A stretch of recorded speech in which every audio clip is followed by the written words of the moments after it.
Hi everyone, आज हम पढ़ेंगे tools for financial statement analysis. इससे पहले हमने पढ़ा था फाइनेंशियल स्टेटमेंट एनालिसिस के बारे में, जिसमें हमने देखा था हॉरिजॉन्टल एंड वर्टिकल एनालिसिस। आज हम पढ़ेंगे इसके मोस्ट इंपॉर्टेंट टूल्स। तो financial statement contains absolute figure of asset, liabilities, revenue, expense और profit and loss. They don't reveal the earning capacity. मतलब जो फाइनेंशियल स्टेटमेंट होता है, हमने पहले भी पढ़ा था, हमें एक एब्सोल्यूट फिगर देता है। ठीक है, हमारी बैलेंस शीट में एक एब्सोल्यूट फिगर देता है। इसमें कुछ एसेट्स की वैल्यू होती है, कुछ liabilities, revenue, profit and loss की वैल्यू होती है। ठीक है, लेकिन ये कंपनी की कैपेसिटी को रिप्रेजेंट नहीं करता कि कंपनी की एक्चुअल जो अर्निंग कैपेसिटी है वो कितनी है। Hence they are analyse to represent them in simple and understandable form. इसलिए हम फाइनेंशियल स्टेटमेंट एनालिसिस करते हैं ताकि जो भी डेटा हमें गिवन है फाइनेंशियल स्टेटमेंट में, उसे हम सिंपल और अंडरस्टैंडेबल फॉर्म में बना सकें। So different types of tools are available to analyse financial statement analyse. तो हमारे पास डिफरेंट टाइप के टूल्स हैं जिससे हम फाइनेंशियल स्टेटमेंट की एनालाइज करते हैं। फर्स्ट हमारे पास है comparative financial statement, second common size statement, third ratio analysis, fourth cash flow statement and trend analysis. आज हम पढ़ेंगे comparative financial statement and common size statement के बारे में, इनके डिफरेंसेस एंड इनके कुछ मोस्ट इंपॉर्टेंट एमसीक्यूज जो प्रीवियस पीवाईक्यू से लिए गए, एंड कुछ क्वेश्चंस जो हमें यहाँ कुछ एंड कुछ हम न्यूमेरिकल क्वेश्चन देखेंगे कि इसमें अगर हमें न्यूमेरिकल बेस में क्वेश्चन आते हैं तो हमें कैसे पुट करने हैं वैल्यूज को।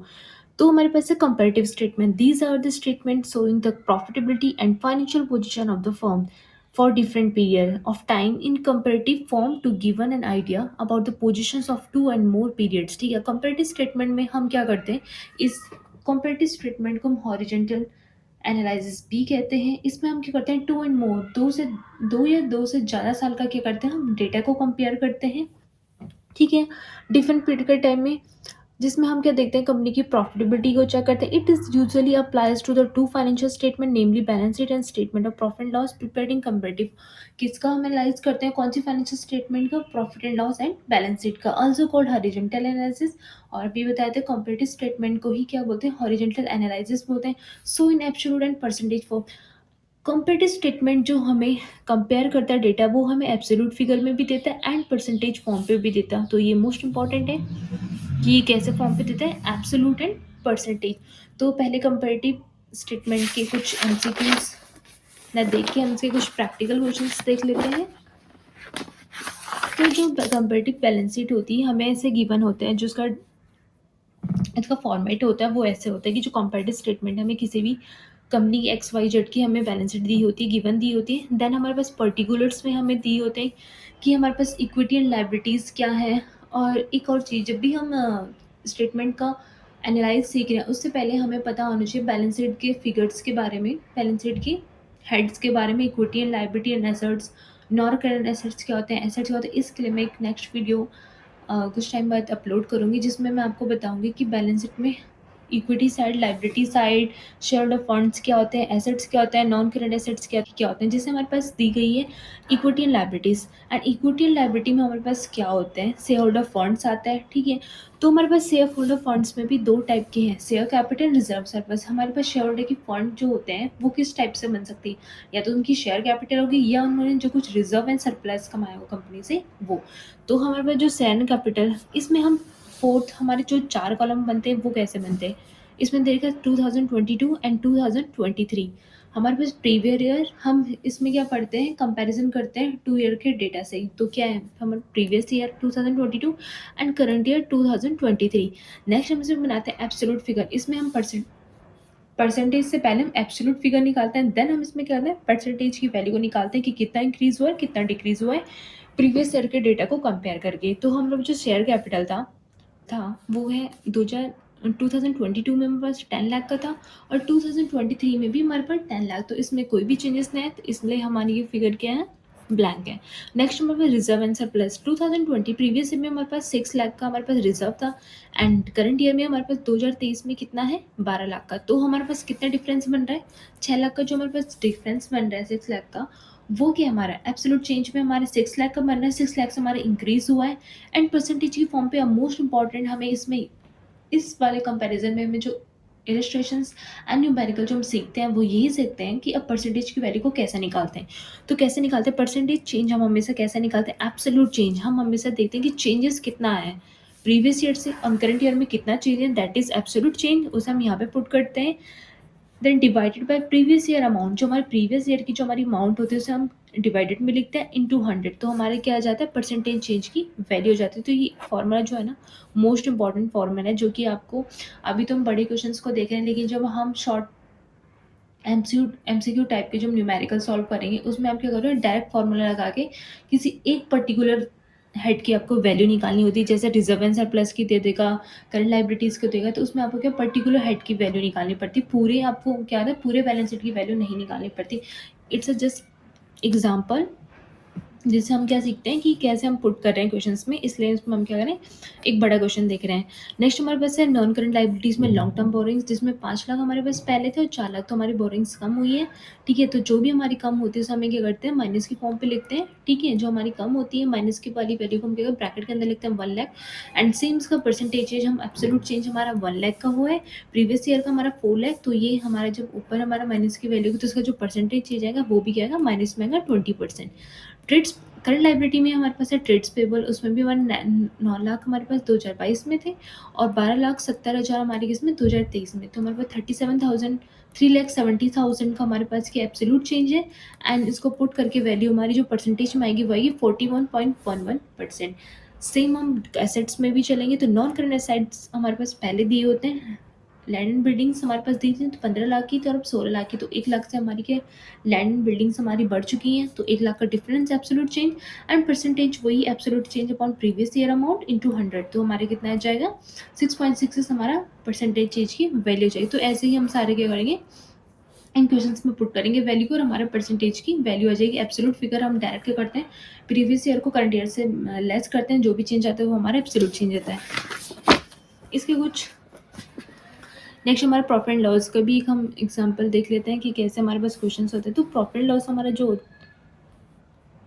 प्रॉफिट एंड लॉस जो हमारा होता है ना उसमें ऐसे हमारे प्रॉफिट एंड लॉस में क्या आता है revenue from operations. Revenue from operations इस क्वेश्चन पे हम sale cost of good sale या सेल नेट सेल की बात नहीं करते, इसमें हम करते हैं revenue from operation. Revenue from operation ही हमारा क्या होता है नेट सेल होता है, जो कि हम previous video and previous topics में हम क्या पढ़ते थे नेट सेल्स पढ़ते थे, लेकिन हम जब कंपैरिजन इस वाले फॉर्मेट में हम उसका क्या इंडिकेट करते हैं रेवेन्यू फ्रॉम ऑपरेशन से। तो प्रीवियस हमारे 12 लाख की थी और 15 लाख की, तो 3 लाख से हमारा एब्सोल्यूट चेंज आए और सेम इसमें भी वही फॉर्मूला लगेगा absolute change upon divided absolute change divided by previous year amount into 100, तो हमारा क्या आ जाएगा रेवेन्यू फ्रॉम ऑपरेशंस। तो इसमें सेम वैसे ही हमारा क्या आ जाएगा वैल्यू जो प्रॉफिट आफ्टर टैक्स वैल्यू। आपको इसमें ध्यान रखना है जब हम revenue from operation profit loss निकालेंगे तो हमारी जो टोटल इनकम होगी लेस एक्सपेंसिव हम क्या रेवेन्यू फ्रॉम ऑपरेशन से लेस करते हैं, तो ठीक है रेवेन्यू फ्रॉम ऑपरेशन से हम अदर इनकम जो हमारी अदर इनकम होती है उसे हम क्या करते हैं ऐड करते हैं, लेकिन जो हमारी टोटल देन हमारी जो टोटल इनकम होती है उससे हम लेस एक्सपेंसिव क्या करते हैं, जो हमारे एक्सपेंसिव टोटल इनकम से एक्सपेंसिव को लेस करते हैं, तो हमारी क्या होते हैं प्रॉफिट बिफोर टैक्स आ जाते हैं।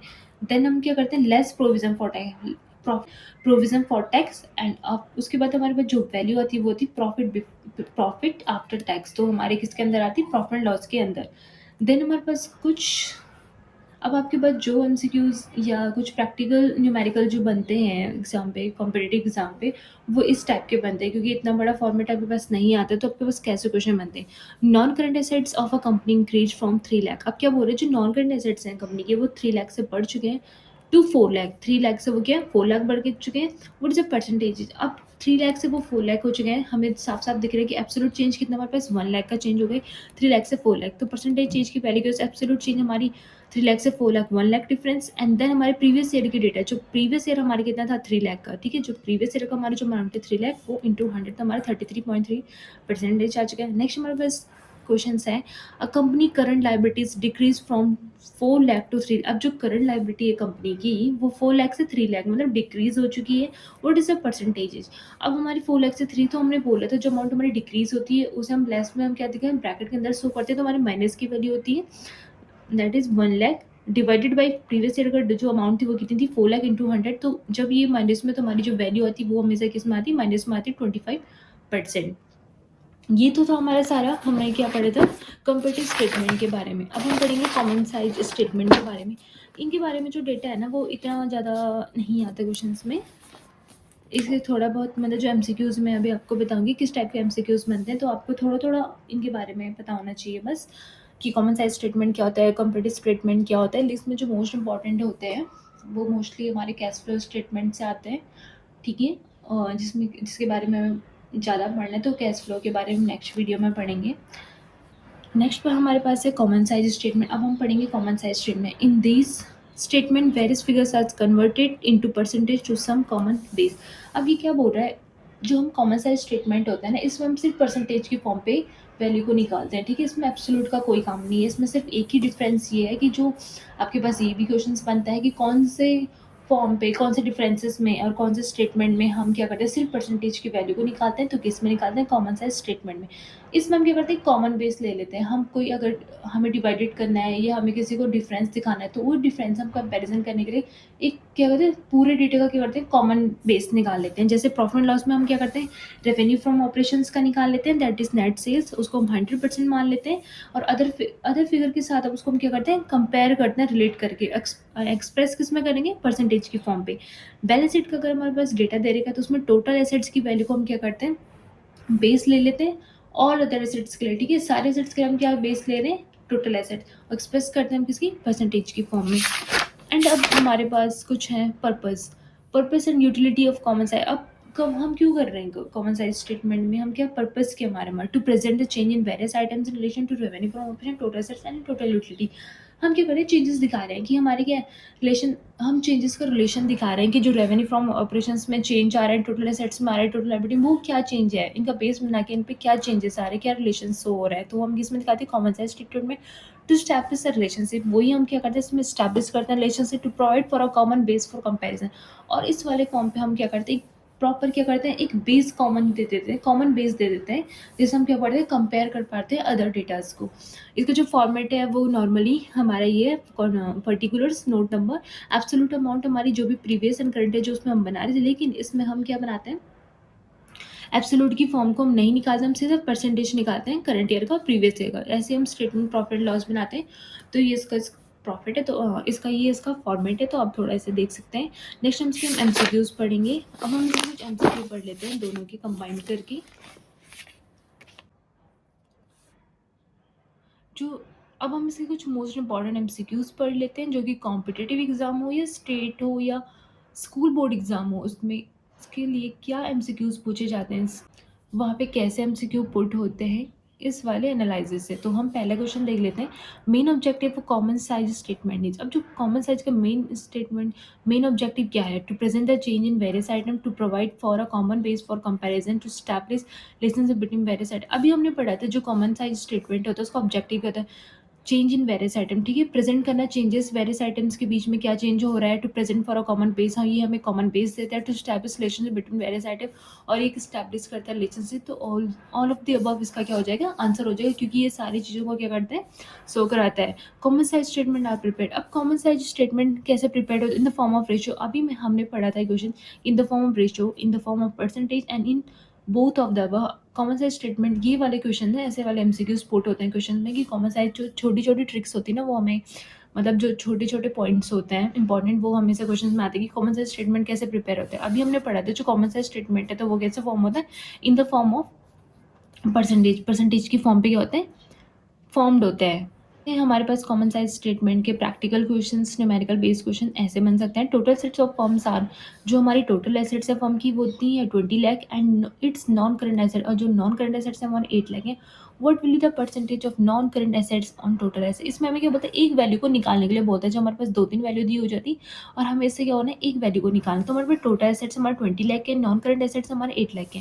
तो परसेंटेज कैसे निकलेगा, वैल्यू ऑफ इसका जो फॉर्म है value of non value of non current assets. अब जो वैल्यू है नॉन करंट एसेट्स की वो कितनी है, value of non current assets हमारे कितने 8 लाख के, और टोटल एसेट्स हमें दिए 8 लाख इट्स नॉन, और जो हमें टोटल एसेट्स हैं कंपनी के वो कितने दिए 20 लाख। तो हम 20 लाख से डिवाइडेड इंटू 100 तो हमारे कितना आएगा, इनको हम सॉल्व करेंगे तो हमारा 40% की जो क्या आ जाता है चेंजेस आ जाता है। 40% हमारे क्या हमेशा हमारे एब्सोल्यूट में नहीं आएगा परसेंटेज की फॉर्म पे आएगा। नेक्स्ट हमारे पास क्वेश्चन है फोर्थ हमारे पास एक टोटल एसेट्स 8,20,000। अब टोटल एसेट्स कंपनी की 8,20,000 है, नॉन करंट एसेट्स हमारे 5,90,400 के हैं। What will the percentage of current assets of none of total assets current assets. अब हमें करंट इसमें बता रही है हमें करंट एसेट्स निकालना है। अब टोटल एसेट्स हमें पता है कि हमारे कितने टोटल एसेट्स हमारे कैसे बने, non current assets plus current assets.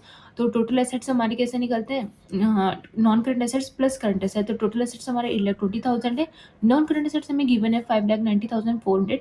Then हमें करंट एसेट्स निकाला, तो इजीली जब हमें दो वैल्यूज पता होते हैं तो थर्ड वैल्यू हम इजीली निकाल सकते हैं। तो हमारे करंट एसेट्स कितने आएंगे, 2,29,600। लेकिन ये किसमें, एब्सोल्यूट में। और हमें पता है कि अगर हमें कॉमन साइज स्टेटमेंट निकालना है तो हमें किस में निकाल, परसेंटेज की फॉर्म पे निकालना पड़ेगा। तो परसेंटेज का फॉर्मूला क्या है, current assets upon total assets. Current assets हमारे कितने हैं, 2,29,000। टोटल एसेट्स हमारे 8,20,000 के डिवाइडेड में चल जाएंगे इंटू 100, तो हमारी वैल्यू जाएगी 28%। तो इन क्वेश्चंस को आप जब थोड़ा बहुत प्रैक्टिस करेंगे ना तो आपको कोई प्रॉब्लम नहीं आएगी।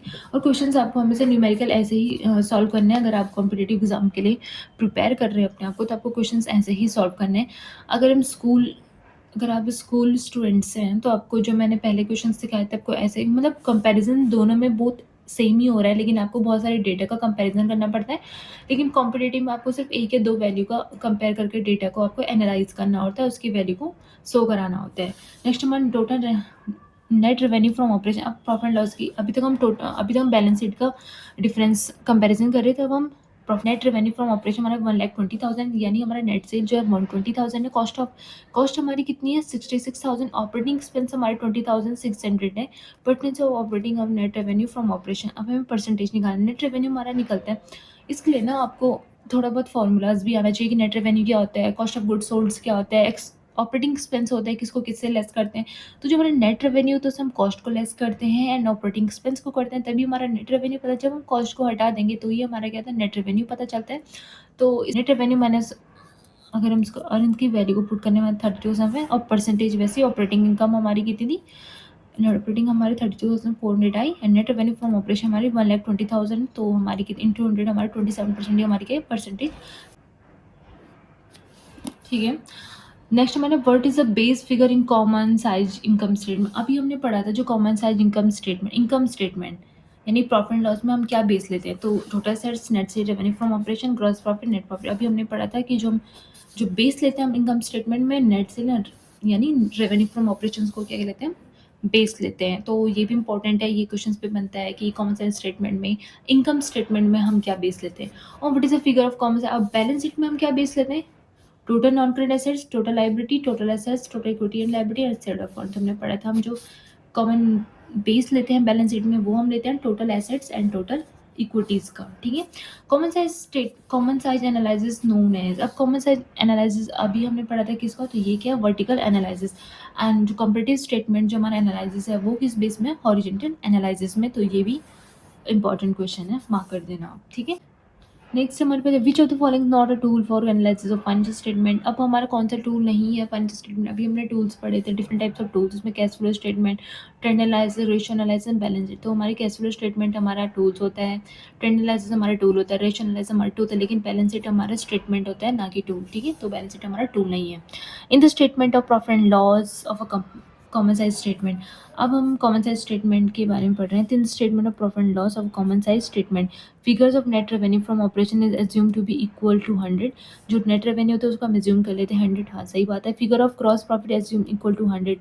अब फिगर ऑफ जो हमारा ग्रॉस प्रॉफिट से हम एज्यूम करते हैं 100, ठीक है। या figure of net profit assume to be equal to 100। अब फिगर ऑफ नेट प्रॉफिट को हम एज्यूम करते हैं, किसको हम एज्यूम करते हैं, तो हम क्या करते हैं, नेट रेवेन्यू को हम क्या करते हैं, एज्यूम करते हैं, ग्रॉस प्रॉफिट नेट प्रॉफिट को नहीं करते एज्यूम, ठीक है। What is the primary purpose of comparative statement. अब हमें पर्पस तो पता होना चाहिए ना कि कंपैरेटिव स्टेटमेंट का जो पर्पस है प्राइमरी वो क्या है, to show the financial position of single point in time, to compare financial figure over 2 और more period, to calculate the exact tax payable. तो क्या है, to compare financial figures over 2 और मोर पीरियड, ठीक है। दो या दो से ज़्यादा साल के जो हम कंपैरिजन करते हैं उसे हम क्या करते हैं, कंपैरेटिव स्टेटमेंट बोलते हैं। In comparative income statement the increase और decrease in item is shown. अब जो जो कंपनी स्टेटमेंट में जो इंक्रीज और डिक्रीज होती है आइटम, वो किसकी वजह से होती है, absolute amount only, percentage only, the both absolute and percentage. Comparative statement में क्या है, बोथ एब्सोल्यूट एंड परसेंटेज। अगर कॉमन साइज स्टेटमेंट में होता है तो हमारा सिर्फ क्या होता है, परसेंटेज ओनली होता है। लेकिन हमारे पास क्या पूछा गया कंपैरेटिव स्टेटमेंट में, तो उसमें क्या होता है, both absolute and percentage form पे होते हैं। आपके लिए ये वीडियोज़ यूज़फुल रही होगी। जो एमसीक्यूज़ मैंने पढ़ाए हैं मोस्टली ऐसे ही एमसीक्यूज़ इस थ्योरेटिकल जो क्वेश्चंस जो एमसीक्यूज़ मैंने पढ़ाए हैं मोस्टली इस टॉपिक से यही क्वेश्चंस पुट होते हैं। तो आई होप आपको ये एमसीक्यूज़ आज समझ आए होंगे एंड आपके कॉम्पिटिटिव एग्ज़ाम या स्कूल बोर्ड में आपके लिए हेल्पफुल रहेंगे। अगर आपको मेरी वीडियो पसंद आती हैं या आपको मेरी एमसीक्यू सीरीज़ अच्छी लग रही है तो आप प्लीज़ कमेंट करके बताना एंड मेरे चैनल को सब्सक्राइब एंड लाइक करना। So thank you for watching.